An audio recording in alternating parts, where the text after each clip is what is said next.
Assalamualaikum warahmatullahi wabarakatuh. Bismillahirrahmanirrahim. Kadang sebagai manusia kita ini terlalu mudah membesarkan makhluk tapi lupa bahwa yang menciptakan makhluk itu ada. Misal ketika menjelang pemilihan umum, apakah itu presiden, apa itu wakil presiden, ya kalau menteri nggak ada pilihannya ya, tapi umumnya ya gubernur, bupati, presiden gitu.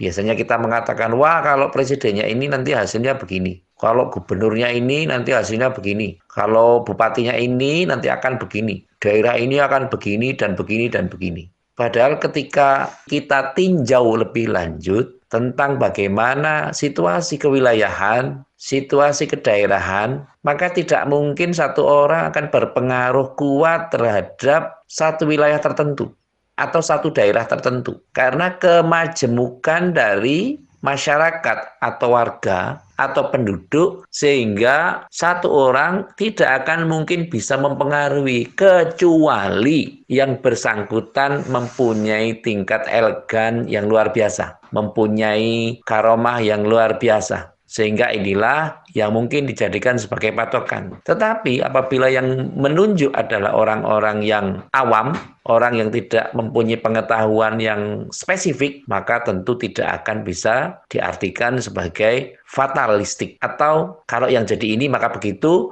kalau yang jadi itu maka begini. Maka secara konkret sebenarnya kita ini telah menjatuhkan sisi tauhid kita ke dalam ranah yang kemanusiaan. Misalnya, kalau yang jadi pejabat A adalah B, maka seakan wilayah itu menjadi baik misalnya. Itu berarti tauhid kita seakan itu orang-orang itu punya derajat yang lebih daripada manusia biasa. Padahal pada dasarnya yang paling mulia di sisi Allah adalah orang yang paling takwa. Kadang kita sering mengkondisikan, memilih sesuatu, kita hanya tahu kulitnya, hanya tahu dari media, hanya tahu dari pemberitaan-pemberitaan, tapi kita tidak ngerti isinya seperti apa. Istilah bahasa dulu menyatakan beli kucing dalam karung. Kucingnya masih dalam karung, kita beli. Kita tidak tahu kondisinya kucing seperti apa. Sehingga inilah yang menjadi perhatian kita. Marilah kita tegakkan kondisi-kondisi real, kondisi moralitas. Yang perlu kita kondisikan adalah bagaimana kita memahami apa yang kita lakukan dan melakukan sesuatu yang kita mengerti dan tidak melakukan sesuatu yang kita tidak mengerti. Semoga yang sedikit ini bisa memberikan pencerahan terhadap kita. Meskipun penjelasan saya tidak detail, tetapi apapun hasilnya, semoga penjenengan bisa memahami ini sebagai sebuah komitmen, kompensasi, dan hal-hal yang harus dipikirkan